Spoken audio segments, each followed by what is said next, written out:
अच्छा जी, यहाँ से आपके पास लैब 12 का टास्क स्टार्ट हो रहा है कि right a function which receives a float and a integer from main, find the product of these two and return the product which is printed through main. ठीक है, आपके पास यहाँ पे फ्लोट और इंटीजर टाइप के दो पैरामीटर्स बनाने होंगे।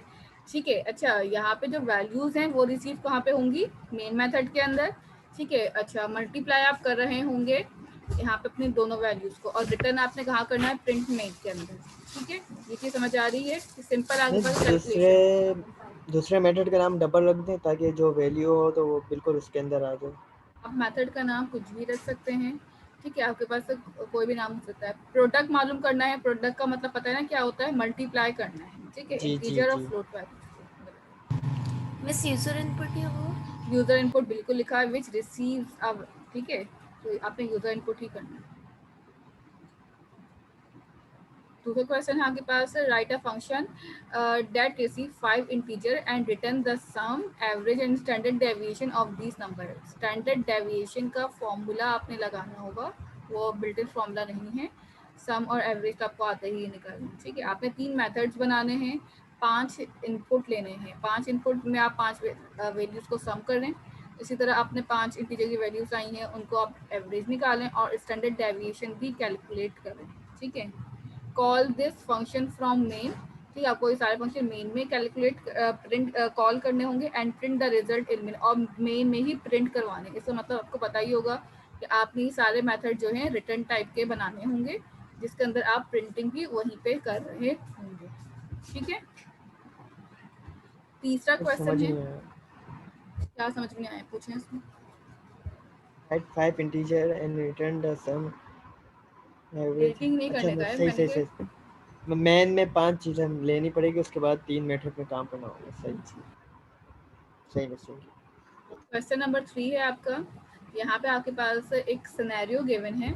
इस सिनेरियो के अंदर आपको ये डिफाइन किया गया है कि आपको एक अमाउंट ऑफ मनी अकाउंट में सेव करनी। ठीक है, suppose you want to deposit a certain amount of money in a saving account and then leave it alone to draw interest for the next 10 year. आपके पास एक amount है जिसको आपने सेव करना है, और आप उस अमाउंट को छोड़ देंगे 10 ईयर्स के लिए। At the end of the year, ठीक है, 10 ईयर जब आपके खत्म होंगे, what would like to rupees 10,000 in the account. अगर अकाउंट में 10,000 रुपये हो जाएंगे। ठीक है, 10,000 जितना भी आपने छोड़ा होगा अकाउंट में, उसके वो कुछ परसेंट एनुअल इंटरेस्ट मिला के बढ़ता जाएगा हर साल, और कुछ ना कुछ अमाउंट आपके पास इजाफा ऐड होता रहेगा।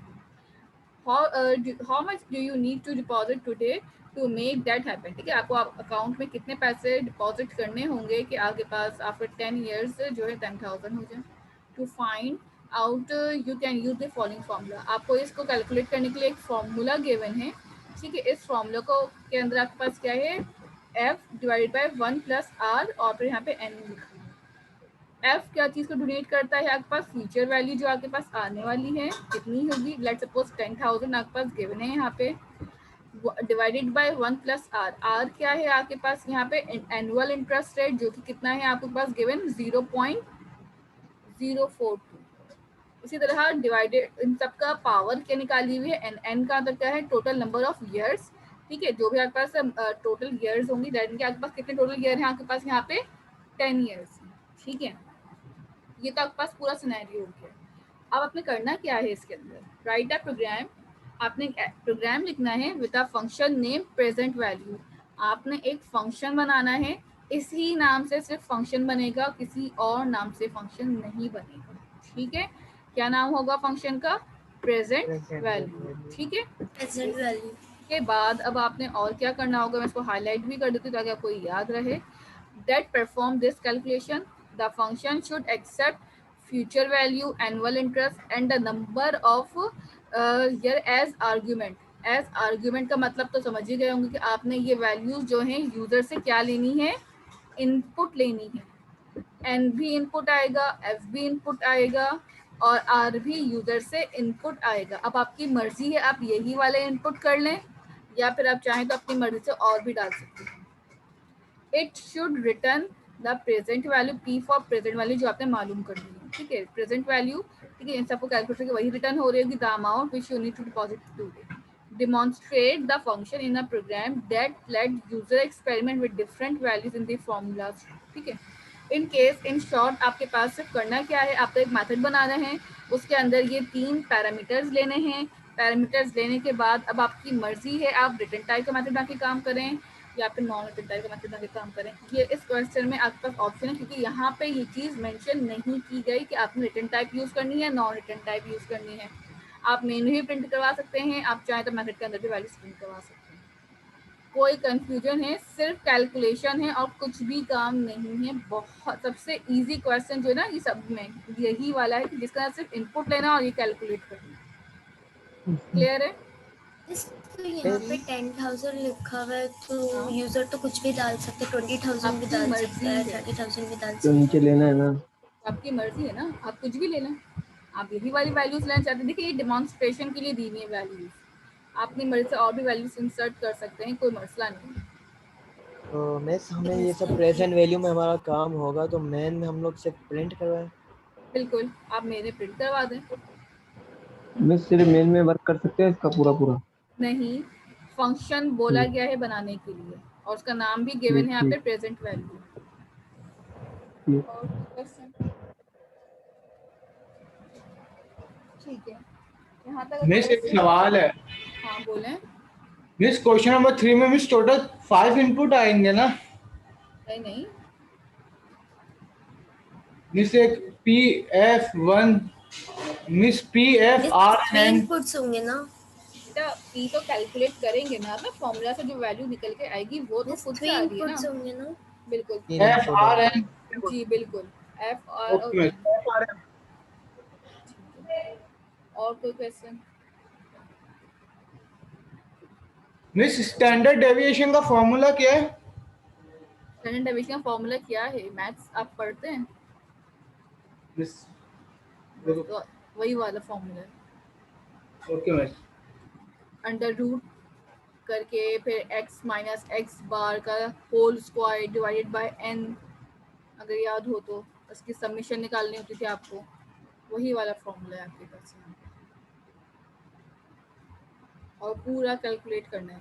अंडर रूट के लिए आपके पास यहाँ पे फॉर्मूला है, ठीक है, यानी कि स्क्वायर रूट आप डायरेक्ट निकाल सकते हैं, ठीक है, तो आप उस हिसाब से अपने पास निकालिएगा। अच्छा, अभी हमारे पास टाइम है तो हम अपने पास यहाँ पे एक और भी सेशन एरे का देख लेते हैं स्टार्ट अभी, कि एरे के अंदर अब आपने किस तरीके से काम करना होगा। अच्छा जी, सबसे पहले एरे का कॉन्सेप्ट कितना क्लियर है पहले तो ये बताएं, आपने एरे में क्या क्या पढ़ा है, एरे होता क्या है? लेकिन हमें पता है एरे पता है ना कि किस तरीके आप एरे के बारे में अभी तक हमने कुछ भी नहीं पढ़ा है। एरे मैम बताओ ना। Yes, हाँ, पता है। हमने ये पढ़ा है कि ये एक होता ऐसा है कि कंटेनर जो वैल्यू होल्ड करता है। एरे ये होता है कि अगर आप 50 एलिमेंट को अगर आपको असाइन करने हैं तो आप इससे अच्छा एक एरे बना लें और उसको असाइन कर दें, मतलब फिर 50 दफ़ा आपको वेरिएबल को वो नाम वो देना पड़ेगा, नेम भी देना पड़ेगा, तो इससे अच्छा एक एरे बना दें। ठीक है जी, अरीशा बोलें।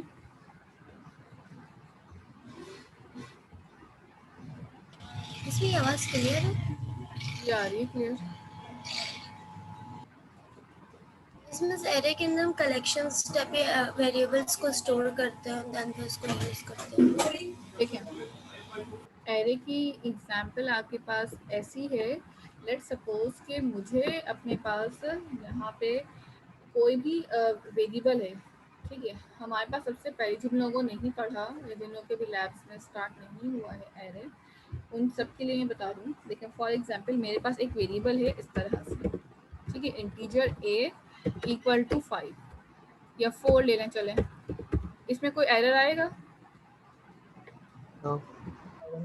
अगर मैं यहाँ पे ऐसे लिखना स्टार्ट कर दूँ, तो एरर है, तरह से लिख दूँ, तो क्या कोई मसला होगा? इसमें इसको एरर देने लग जाएगा क्योंकि उसके अंदर सिर्फ एक वैल्यू स्टोर हो सकती है। बिल्कुल।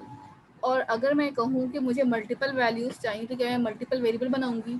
फॉर एग्जांपल मैंने एक वेरिएबल इसके लिए बना लिया और अब मैं यहाँ पे आके b इज इक्वल टू हर वैल्यू के लिए अलग वेरिएबल असाइन करना पड़ेगा। कितने बनाऊंगी? अभी उमर ने कहा 50 इतने सारे वेरिएबल वेरिएबल चाहिए, जितनी वैल्यूज हैं मर्जी मतलब 50 बनाने पड़ जाएंगे। अब मैं कुछ ऐसा काम चाहती हूँ जिससे मेरे पास कम से कम वेरिएबल बने और मेरे पास ज़्यादा से ज़्यादा वैल्यू भी स्टोर हो सके। ठीक है, अब मैं ये चाह रही थी कि मेरे पास वेरिएबल एक ही हो और वैल्यूज मेरे पास मल्टीपल हो। अनलिमिटेड भी जा सकती हैं, लिमिटेड भी जा सकती हैं, but more than one value. It means that if I want to store more than one value in a single variable, then we will use array. Clear है ये बात कि अगर मुझे एक से ज़्यादा एक से ज़्यादा वेरिएबल्स को वैल्यूज होल्ड करवानी है, वैल्यूज देनी है, तो फिर हम एरे यूज करते हैं। ठीक है, एरे एक वक्त में मल्टीपल वैल्यूज अपने पास होल्ड कर सकता है। ठीक है, array can hold multiple value in a single variable. ठीक है, एक सिंगल वेरिएबल में आपके पास मल्टीपल वैल्यूज स्टोर इजीली हो सकती है with the help of array. Clear है, समझ में आया कि एरे का पर्पस क्या है, एरे हम यूज क्यों करेंगे। ठीक है, हम वेरिएबल भी तो यूज करते हैं ना वैल्यू स्टोर करने के लिए, बट वेरिएबल का ड्रॉबैक क्या है, डिसएडवांटेज क्या होता कि वो सिंगल वैल्यू करता। अब एक ही सिंगल वेरिएबल में, उसी एक ही वेरिएबल के अंदर मुझे बहुत सारी वैल्यू स्टोर करवानी है, तो फिर मैं एरे की तरफ आ जाती हूँ। ठीक है, तो ये एरे का एडवांटेज है हमारे पास। क्लियर हुआ कि वेरिएबल और इसमें क्या डिफरेंस है। अच्छा, एरे के अंदर ना हमारे पास जब हम बात करते हैं ना एरे बनाने की, ठीक है, एरे की क्लास आपकी जो है वो जो अभी हमारी सैटरडे को जो क्लास हम शेड्यूल करेंगे उसके अंदर भी हम बहुत डिटेल में और ज़्यादा इस ही लैब को कंटिन्यू करेंगे। ठीक है, आज हम इसका खाली ओवरव्यू और थोड़ी सी एग्जाम्पल्स परफॉर्म कर रहे होंगे, और एरे का जो प्रॉपर आपके पास असाइनमेंट और लैब टास्क होगा वो हम सैटरडे को आपको असाइन करेंगे। ठीक है, अभी सिर्फ टाइम है मेरे पास, इसलिए हम एरे को थोड़ा डिस्कस करेंगे। मेरे पास ना कुछ इस तरह से ना मेमोरी में स्पेसेस एलोकेट हुई। ठीक है, अब मुझे नहीं पता है कितनी स्पेसेस बनेंगी, बस मैं ऐसे ही यहाँ पे कुछ स्पेसेस बना रही हूँ। ठीक है, आप लोगों को असाइनमेंट भी मिला हुआ होगा आई थिंक सो, एरे से रिलेटेड, जहाँ तक मुझे याद है। सर मैम ने दिया है तुमको असाइनमेंट वो किस चीज का? एरे का मिल चुका है? एरे हमने पढ़ा ही नहीं अभी तक। अच्छा, अभी एरे आप लोग के स्टार्ट नहीं हुए हैं। चलिए, अच्छी बात है। पिछले हफ्ते वो सर उमर की भी क्लास ऑफ हो गई थी ना वो। अच्छा, मैं भी कल भी ऑफ हो गया। ठीक है, ये देखें यहाँ पे आपके पास कुछ बॉक्सेस बने हुए हैं। ये बेसिकली आपके पास से ये एरेज हैं। ठीक है, एरे आप इस सेंस में कहते हैं कि ये आपके पास मेमोरीज हैं और इनके अंदर अब आपने वैल्यूज को होल्ड करना है। फॉर एग्जाम्पल मैंने यहाँ पे कह दिया मेरे पास यहाँ वैल्यू है 4। ठीक है, यहाँ पे मेरे पास वैल्यू है 2। रैंडम वैल्यूज डालने, कोई सीक्वेंशियल वैल्यूज डालना जरूरी नहीं है। ठीक है, अच्छा हो सकता है पेपर में कोई ऐसा सवाल आ जाए जिसमें आपके पास रैंडम वैल्यूज एरे के अंदर गिवन हो और उसमें आपको कह दिया जाए कि आप इन वैल्यूज को सॉर्टेड करें, सॉर्ट करके लेकर आए, सॉर्टिंग मैकेनिज्म अप्लाई करें कोई, और सॉर्ट करने के बाद इन वैल्यूज को जो इनकी एक्चुअल है लाइक पहले 1 2 3 4 इस तरह से उसको सेट करके दें। तो ऐसा भी कोई क्वेश्चन हो सकता है। क्लियर है, यहाँ पे आपके पास कुछ वैल्यूज आ गई हैं। ठीक है, ये आपने अपनी मर्जी से रैंडमली एक एरे के अंदर या एक मेमोरी के अंदर अभी फिलहाल स्टोर कर दी है। ठीक है, अब मैं बात करती हूँ यहाँ पे कि अच्छा ये जो मैंने ऊपर मेथड लिखा हुआ है ना ये वाला, ये बिल्कुल ही गलत तरीका हो जाएगा अगर हम इस तरीके से अपने पास काम कर रहे होते हैं। ठीक है, अगर मैं यहाँ पे आऊँ इसको बोल रही, ये बिल्कुल गलत तरीका है, इस तरह से वैल्यू साइन नहीं होती है। एरे का सेंटेक्स बिल्कुल डिफरेंट है। एरे का सेंटेक्स में किस तरह से काम होगा वो भी हम देखते हैं। एरे काम करता है पोजीशंस पे। किस पे काम करता है एरे? पोजीशंस पे। ठीक है, एरे हमेशा पोजीशन पे वर्क करेगा, याद रखिएगा इस चीज को। पोजीशंस के ऊपर एरे वर्क करता है और पोजीशंस जो है हमारे पास स्टार्ट होती हैं 0 to n-1। ठीक है, 0 से लेके n-1 तक इसकी पोजीशंस चलती रहती हैं। इट मींस दैट कि मेरी पहली पोजीशन जो होगी वो क्या होगी यहाँ पे 0, और फिर दूसरी पोजीशन जो होगी फिर वो 1 2 3 एंड सो ऑन, इस तरह से आपके मूव कर देंगे। तो फॉर एग्जाम्पल ये मेरा, इसको हम कहते हैं इंडेक्स। क्या कहते हैं हम इसको? इंडेक्स कहते हैं। ये 0 इंडेक्स की वैल्यू है, ये 1 इंडेक्स की वैल्यू है, ये मेरे पास 2 इंडेक्स की वैल्यू है, ठीक है, 3 इंडेक्स की वैल्यू है, ठीक है, एंड सो ऑन। यहाँ पे आपके मर्जी के हिसाब से जितनी वैल्यूज होंगी उतने इंडेक्सेस आपके पास बनते चले जाएंगे, ठीक है। यहाँ पे इसमें कोई कंफ्यूजन है? No miss. ठीक है, इसको हम 8 कर देते हैं और यहाँ पे 9। अच्छा, इट मीन्स दैट हमारे पास टोटल जो वैल्यूज हैं वो 10 है, ठीक है, कि 0 to 9 है, सॉरी, तो इट मीन्स के टोटल वैल्यू क्या बन जाती है हमारे पास 10, ठीक है, 0 से काउंट करते हैं, बिल्कुल। तो आपके पास हमेशा जो 0 से स्टार्ट हो रहा है, इसी वजह से n माइनस हम 1 कर देते हैं जो भी पोजीशन हमारे पास आ रही है, ठीक है। तो ये पूरा आपके पास एक मेमोरी है। अब जब भी मुझे कोई वैल्यू प्रिंट करवानी होती है तो मैं उस इंडेक्स का रेफरेंस देती हूँ कि यार जाके ना 4th इंडेक्स वाली वैल्यू को उठा के ले, 2 इंडेक्स वाली वैल्यू को उठा के ले आए, 5 इंडेक्स वाली वैल्यू को उठा के ले आए। सो यहाँ पे अपने पास जितने भी इंडेक्सेस होंगे उसी हिसाब से आप यहाँ पे कॉल करके उनको प्रिंट करवा रहे हैं। यहाँ तक क्लियर है? यहाँ तक कोई कंफ्यूजन है, कोई मसला है तो बताएं। मैं एक दफा बता दें, मेरा नेट इशू हो गया था, आवाज कट हो गई थी एकदम। चलो ठीक है, देखें हमारे पास ना ये सारे जो बॉक्सेस है ना ग्रीन कलर के बने हुए, ये ग्रीन बॉक्सेस आपकी ना मेमोरी होती है। इन मेमोरी के अंदर 4, 2, 8, 5, 6 ये सारे वैल्यूज हैं, ठीक है। ये सारी हमने वैल्यूज स्टोर कर दी। हमने बात की थी कि एरे किसके काम करता है, पोजीशन के ऊपर, कि एरे के अंदर जो भी काम होगा वो पोजीशन बेस्ड काम होगा। लाइक 0 पोजीशन से स्टार्ट होती है वैल्यूज और n-1 तक ये पोजीशन चलती रहती है, ठीक है। इसके बाद हमने यहाँ पे एक और बात भी की थी कि जैसे ही मेरे पास पोजीशंस हम देना स्टार्ट करते हैं तो पहली पोजीशन मेरी कौन सी होगी, हमेशा 0। एरे का रूल है कि पहला जो भी पोजीशन आप डिफाइन करेंगे वो 0 होगा, ठीक है। उसके बाद फिर 1, 2, 3 एंड सो ऑन चलती रहेंगी। कितने वैल्यूज हैं, अगर हम वैल्यूज काउंट करते हैं तो कितनी वैल्यू होती है मेरे पास, टोटल कितने नंबर्स हैं यहाँ पे 10 है, बट यहाँ पे वैल्यू कितनी, पोजीशंस कितनी आ रही है 9, क्योंकि n-1 हो जाता है, एक वैल्यू कम हो जाती है, ठीक है। इस वजह से क्योंकि हम 0 से स्टार्ट कर रहे हैं तो एक वैल्यू वहाँ पे भी चली जाएगी हमारी, इस वजह से आपके पास हमेशा 0 to 9। आप 0 to 10, 20 जितनी वैल्यूज आप चाहें अपनी मर्जी से यहाँ पे रख सकते हैं, ठीक है। सो यहाँ पे at a time multiple values hold करने वाला कॉन्सेप्ट बन जाता है कि एक एरे होगा, मल्टीपल वैल्यूज होंगी और वो वैल्यूज उनके पोजीशन के बेस पे एक्सेस होंगी। जैसे कि आपका घर है, तो लेट सपोज आपका जो घर है, जस्ट अ मिनट,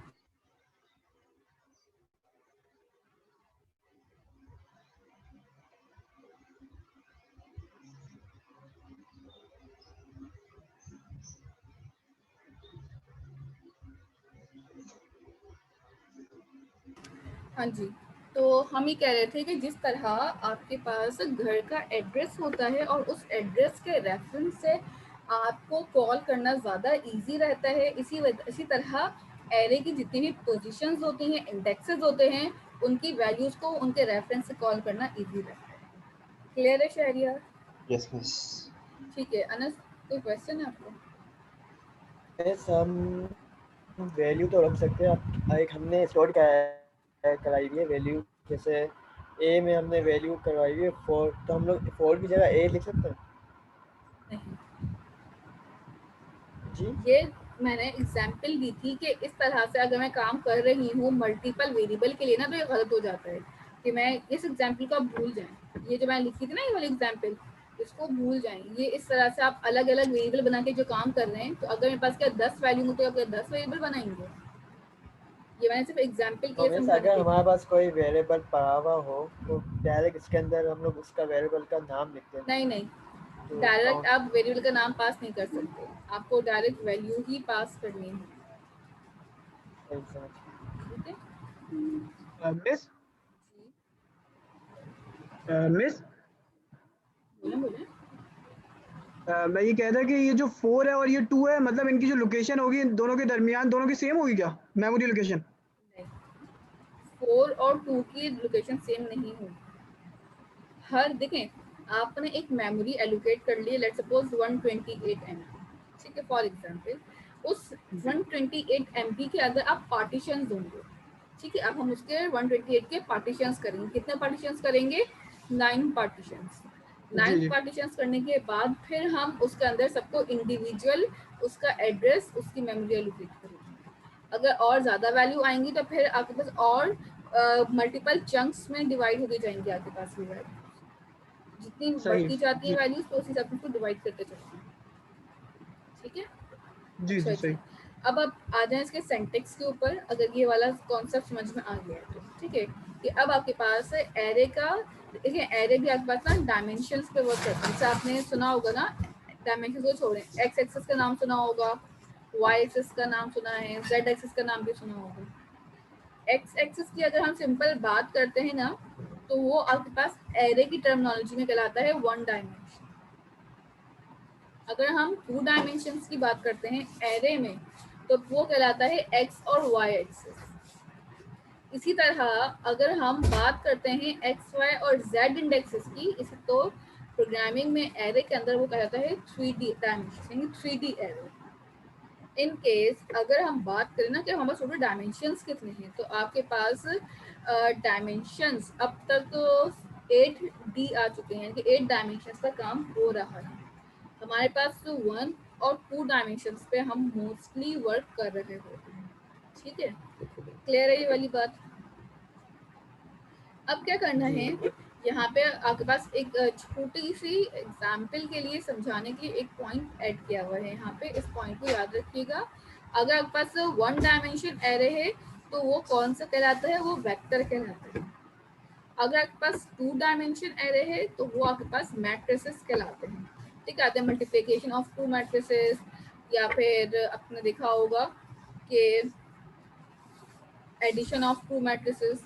ठीक है, इस टाइप के जब क्वेश्चंस होते हैं तो फिर वहाँ पे आप 2D एरे यूज करना शुरू करते हैं। सिंटैक्स कैसे होंगे इन सब के, वो मैं डिफाइन कर देती हूँ।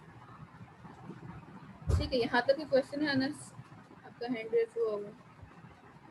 इससे 2 पहले का हुआ डायमेंशन होता अभी तक है। स्पाइरल, जो स्पाइरल वगैरह भी बनाते हैं हम लोग। बिल्कुल, वो भी बन सकते हैं। अच्छा जी, अब यहाँ पे आ जाते हैं इसके डिक्लेरेशन। अच्छा देखें, एरे को डिक्लेयर करने के जो सिंटैक्स है ना, वो मल्टीपल है। आप एरे का सिंटैक्स मल्टीपल तरहों से डिक्लेयर भी कर सकते हैं, और मोर देन 1 तरीके हैं इसके अंदर इनिशियलाइजेशन। ठीक है, आपको जो तरीका इजी लग रहा है, जिस पे आप ज़्यादा फिजिबल है, आप उसको यूज़ करें। ठीक है, इसमें कोई हार्ड एंड फास्ट रूल नहीं है कि आप इस तरीके को यूज़ करें, उसको यूज़ नहीं करें। अगर आपको सिंगल डायमेंशन के एग्जाम्पल नजर आ रही हो, सिंगल डायमेंशन एरेज, इसके अंदर आपके पास क्या है? My array. ठीक है, इस एरे के अंदर अब आपने एक सिंपल डिक्लेरेशन करके अपना एरे छोड़ दिया है। ना इसके अंदर कोई वैल्यू डिफाइन की है, ना इसके अंदर कोई मेमोरी या इंडेक्सेस में कोई चीज एलोकेट की है। ठीक है, दूसरा तरीका क्या है? इनिशियलाइज डिक्लेरेशन प्लस इनिशियलाइजेशन, ये दोनों काम एट अ टाइम। पहले जो काम हुआ है ना हमारे पास, पहली वाली एग्जाम्पल अगर हम देखें तो वो जो काम था इतना हुआ था। ठीक है, कि हाफ काम हमने करके रख लिया था, लाइक इतना वाला जो काम है ना मेरा यहाँ पे, वो ये वाला। सेकेंड स्टेप में मैं क्या कर रही हूँ, इसके आगे एक और लगा रही हूँ इंटीजर टाइप का एरे, और बता रही हूँ उसको 4। ये सिंटैक्स क्या चीज़ है, इसको आप व्हाइट बोर्ड पे आए जरा, इसको हम पहले बहुत डिटेल में समझ लेते हैं। फॉर एग्जाम्पल मैं यहाँ पे लिखती हूँ, मेरे पास एक इंटीजर टाइप का मुझे एरे बनाना है। ठीक है, तो सबसे पहले मैं यहाँ पे आऊँगी और इंटीजर लिखूंगी। ये इंडिकेट करते हैं स्क्वायर ब्रैकेट्स के यहाँ पे से मेरा एरे शुरू हो रहा है। एरे का नाम इक्वल टू न्यू इंट, और यहाँ पे मैंने लिखा हुआ है, मुझे दोबारा लिखना पड़ेगा, ARR रख लें या कुछ भी नाम रख लें, इक्वल टू न्यू लिखा और आपने यहाँ पे इंट लिखा। इसके अंदर मैंने आके यहाँ पे इंट और 4 लिख दिया लेट्स सपोज, और उसकी बॉडी क्लोज। अब यहाँ पे सबसे पहले जो इंटीजर डिफाइन हो रहा है, ये इंडिकेट कर रहा है कि मेरे पास यहाँ पे क्या बन रहा है, एरे। ये मेरे पास एरे का नाम आएगा, ये एक न्यू का कीवर्ड है। अगेन ये आगे पास एरे के इंडेक्सेस को डिफाइन कर रहा है। ये क्या डिफाइन करता है? आपका इंडेक्सेस के एरे के अंदर कितने मेरे पास इंडेक्सेस होंगे। ठीक है, तो ये आपके पास आ जाएगा कि आपके पास int टाइप का एरे है, ये आपके पास आ जाएगा यहाँ पे आपके पास एरे नेम, ठीक है, ये हाई नेम लिख देती हूँ मैं। ये क्या करता है, न्यू का कीवर्ड मेमोरी एलोकेट करने के काम आता है। जब भी कहीं न्यू का कीवर्ड हो यूज समझ जाएगा कि आपके पास यहाँ पे क्या हो रही है, मेमोरी एलोकेट हो रही है। और ये जो 4 है, ये जो 4 लिखते हैं हम, इसको हम कहते हैं इंडेक्सेस, ठीक है, इंडाइसेस भी कह लें, इंडेक्सेस भी कह लें, ठीक है, इंडेक्सेस कह लें, अगर ज्यादा है तो इंडाइसेस भी कहते हैं इसको, ठीक है। अब आपकी मर्जी है कि आप इंडेक्सेस कितने डिफाइन करते हैं, यहाँ पे कोई लिमिटेशंस नहीं है, बट जितने भी मैं डिफाइन कर दूंगी, लेट सपोज अगर मैं यहाँ पे 9 लिख देती तो मतलब क्या है कि 0 से लेके आपके पास 8 तक चलता। अगर मैं यहाँ पे 10 लिख दूँ तो 0 से लेके आपके पास 9 तक वैल्यूज एलोकेट हो जाती हैं। इस सेंटेक्स में कोई मसला है, ये ARR वाला जो नाम है आप कुछ भी रख सकते हैं, यहाँ पे आपकी मर्जी है, आप किसी भी टाइप का डिफाइन कर सकते हैं। जरूरी नहीं है एरे हमेशा इंटीजर टाइप का बने, स्ट्रिंग टाइप का भी हो सकता है, फ्लोट टाइप का भी हो सकता है। इन केस अगर मुझे स्ट्रिंग टाइप का बनाना हो तो मैं कैसे बनाऊंगी, आपने खाली यहाँ पे लिखना है स्ट्रिंग, बिल्कुल सेम एज इट इज आपने काम करना है, कोई भी इसमें कंफ्यूजन नहीं है, बहुत क्लियरली वैसे ही खाली आपने जहाँ जहाँ इंट लिखा था वहाँ वहाँ आपने स्ट्रिंग लिख देना है एंड दैट्स यहाँ पे ठीक है। ये आपके पास स्ट्रिंग टाइप का भी हो सकता है, आपके पास इंटीजर टाइप है तो इस तरह से भी आप उसको डिफाइन कर सकते हो। तो आपकी मर्जी है कि आप किस तरह से इसको यूज करें। क्लियर है? स्ट्रिंग के अंदर इंट हम नहीं लिख सकते, मींस स्ट्रिंग हमने डेटा टाइप बना दी, आगे हमारा जो इंडाइसेस है वहाँ पे इंट नहीं लिख सकते। नहीं नहीं, कभी भी नहीं, सिर्फ न्यूमेरिक वैल्यूज, ठीक है। मतलब ये इंडिकेट करेगा कि इतनी वैल्यूज है, बिल्कुल आप इतनी वैल्यू इंसर्ट कर सकते हैं, ठीक है। सही। एक और बात का ख्याल रखिएगा, array can hold only same value of same data type. Array जो होल्ड करता है ना सेम वैल्यू, एक ही डेटा टाइप की होल्ड करेगा। ये सारी अगर मैंने यहाँ पे इंटीजर टाइप का एरे बनाया ना तो यहाँ पे सिर्फ और सिर्फ किस टाइप की वैल्यू होल्ड होंगी, इंटीजर। अगर मैं स्ट्रिंग टाइप बना रही हूँ तो कितनी कौन सी टाइप की वैल्यू होल्ड होगी, सिर्फ और सिर्फ स्ट्रिंग। फ्लोटिंग होगा तो फ्लोट वैल्यू, ऐसा नहीं हो सकता कि इंटीजर का एरे हो और 4 वैल्यूज में स्ट्रिंग की, 2 वैल्यू फ्लोट की और 2 वैल्यू मैं यहाँ पे डबल की डाल दूँ, इट्स नॉट पॉसिबल, ठीक है। तो हमेशा ये आपके पास array can hold multiple values of same data type. जब भी आप एरे की वैल्यूज को होल्ड करेंगे तो डेटा टाइप आपके पास हमेशा सेम होंगे। क्लियर है? Yes miss. ठीक है, अब आ जाए अपने मैनुअल पे दोबारा से। अच्छा जी, यहाँ पे स्क्रीन शेयर हो रही है। अब आपने देखा होगा यहाँ पे, देखें बहुत आराम से बहुत डिटेल्ड में आपने एरे को डिस्कस करना है, क्योंकि इससे काफ़ी क्वेश्चंस आपके पास पेपर्स में भी आने के चांसेस हैं। क्योंकि आपके पास अभी मिड टर्म हुए, जिस तरीके से आपने देखा होगा कि जो आप टॉपिक्स पढ़े थे उनसे लूप के क्वेश्चंस अगर हमने पहले पढ़ लिए हों उसके शायद ज़्यादा क्वेश्चन आपको नजर आ रहे हों, या लूप आपने बाद में पढ़े थे। खैर, तो उस हिसाब से आपको देखना पड़ता है, लाइक यही टॉपिक बहुत इंपॉर्टेंट है एरे का। अच्छा, अब देखें यहाँ पे डिक्लेरेशन हो गई, इनिशियलाइजेशन। देखें आपने 4 लिखा, या तो आपके पास अब 2 तरीके हैं, ठीक है। अब आपके पास यहाँ पे 2 मेथड्स आ जाते हैं, या तो मैं 4 लिखूं और उसी के आगे से कर्ली ब्रैकेट्स ऑन करके सारी वैल्यूज लिखना स्टार्ट कर दूं, लाइक 4, 7, 9, 12, 8, 72 एंड सो ऑन, अपनी मर्जी से। या फिर मैं अपने पास हर एरे को इस तरह से टर्मिनेटर लगाऊं और हर एरे को अलग अलग इंडेक्सेस पास करूं। 0 इंडेक्स की वैल्यू क्या होगी, 2 इंडेक्स की वैल्यू क्या है, 3 इंडेक्स की। तीसरा तरीका क्या है, 3 तरीके हैं वैल्यूज देने के। पहला तरीका कौन सा है, दिखा देती हूँ मैं इसको हाईलाइट करके आपके पास। पहला तरीका आपके पास ये वाला है कि आप इस तरह से कर लें। दूसरा तरीका क्या है, आप इस तरह से कर लें। तीसरा तरीका क्या है कि आप इस तरह से बना के छोड़ दें और फिर 0 इंडेक्स इस तरह लिख रहे हैं जैसे ये array of 0 index equal to, फिर उसको वैल्यूज असाइन कर दें, ठीक है। 3 तरीके बन जाते हैं ये आपके पास, ठीक है।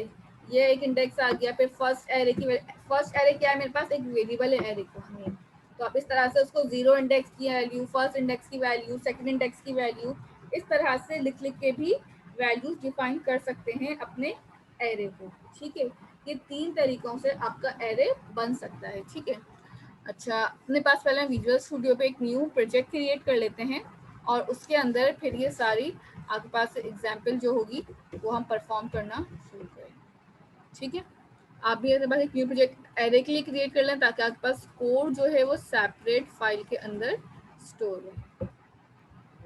जी मिस हमने ये जो दूसरा इनिशियलाइजेशन पार्ट है, int array my array is equal to, miss इसके अंदर हमने 4 वैल्यू लगी, हमने ये नहीं बताया कि इसके कितने इंडेक्स बनेंगे। बिल्कुल, हम अपनी मर्जी से अगर नहीं देखें, अगर आपके पास ना कर्ली ब्रैकेट्स आप डिफाइन कर दें आगे, ठीक है, यहाँ पे भी आपने कुछ भी डिफाइन नहीं किया, आप ये वाली कह रहे हैं 9.1 वाला, 9.1 से ऊपर वाली लाइन, ये वाली देखें, अगर मैं यहाँ पे कर्ली ब्रैकेट्स लगा के साथ में ही वैल्यूज पास कर रही हूँ तो मुझे इंडेक्सेस डिफाइन करने की जरूरत नहीं है। ठीक है, अगर मेरे पास अच्छा, और अगर हाँ भी वैल्यू चाहिए हो तो डायरेक्ट हम उस इंडेक्स का नंबर लिख दें तो वो आ जाएगा। बिल्कुल बिल्कुल आ जाएगा। लेट सपोज मैं यहाँ मतलब पे इसमें कंसोल लिमिट नहीं डॉट, लगा रहे हम। नहीं नहीं बिल्कुल लिमिट नहीं लगा रहे। अगर आप यहाँ पे लिखे ना कंसोल डॉट राइट लाइन और माई एरे स्क्वायर ब्रैकेट में 0 लिख दें तो आगे पास जो भी 0 इंडेक्स पे वैल्यू, लेट सपोज 4 वैल्यू यहाँ पे, तो 4 आपके पास तो यहाँ पे प्रिंट होके आ जाएगी। ठीक है, तो जो भी वैल्यू होती है उस एरे के हिसाब से इंडेक्सेस से पड़ी हुई वो डायरेक्टली गेट करके आपको रिटर्न कर देगा। अच्छा जी, अब यहाँ पे आ जाते हैं, नेक्स्ट देखते हैं अब क्या करना है। लेट सपोज आपके पास विजुअल स्टूडियो पे आते हैं, एक प्रोजेक्ट क्रिएट हो गया है हमारा। अच्छा, यहाँ पे आते हैं, यहाँ पे सबसे पहले आने के बाद अब आपने करना क्या है कि मैं अपने पास यहाँ पे एक एरे बनाना चाहती हूँ। ठीक है, सारे मेथड्स जितने भी अभी तक आपने वहाँ पे देखे थे सबको इम्प्लीमेंट करके देख लेते हैं one by one. Equal to new array, एक तरीका तो आपके पास ये वाला होगा,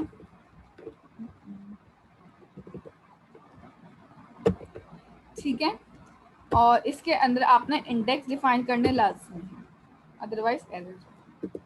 एक तरीका आपके पास ये वाला है कि आपने इंट ARR और छोड़ दिया।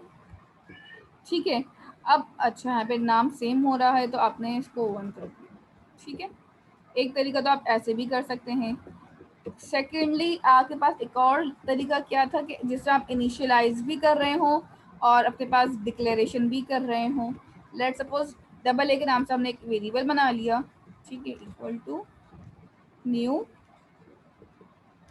और यहाँ पे मैंने कह दिया इसको इंट एंड दैट्स इट। यहाँ पे मैंने कोई भी अपने पास लिमिटेशंस डिफाइन नहीं की, डायरेक्ट 34 67 2 इस तरह से हमने values the and that's it. इस तरह से भी हम अपने पास यहाँ पे काम कर सकते हैं। सेकंड तरीका आपके पास एक और क्या हो सकता है यहाँ पे कि मैं अपने पास ये वाला जो मेथड है इस तरह से लिखना स्टार्ट कर दूँ, एरे ऑफ 0 इंडेक्स। ठीक है, अब हर एक इंडिविजुअल इंडेक्स को अलग अलग वैल्यूज पास करना स्टार्ट कर दूँ। ठीक है, let suppose array of 0 index हो जाएगा मेरे पास यहाँ पे equal to this, array of 2 is equal to, ठीक है। अच्छा, मैं चाहूँ ना अपने पास इंडेक्सेस को आगे पीछे भी कर सकती हूँ। ठीक है, तो इसमें कोई मसला नहीं है, इसमें कोई प्रॉब्लम नहीं है कि आपको अपने पास जो है जितने भी इंडेक्सेस हैं उनकी वैल्यू सिक्वेंशियली अलाइन करनी है। ठीक है, अगर हम आगे पीछे भी कर देते हैं ना इंडेक्सेस की वैल्यू तो वो ऑटोमेटिकली सिक्वेंशियली अलाइन खुद से कर देता है, तो इसमें कोई प्रॉब्लमेटिक नहीं है हमारे लिए। ठीक है, यहाँ तक क्लियर है कि आप इस तरह से भी एक काम कर सकते हैं। ये दोनों मेथड एक साथ है, इनिशियलाइजेशन प्लस डिक्लेरेशन। ये वाला भी इनिशियलाइजेशन प्लस डिक्लेरेशन है। ठीक है, और ये वाला सिर्फ और सिर्फ मैंने इनिशियलाइज करके छोड़ा है। अगर मैं इसके आगे कर्ली ब्रैकेट्स लगाऊं और इस तरह से लिखना शुरू कर दूं, ठीक है, तो ये भी आपके पास मेथड ठीक होगा। So you have 3 ways to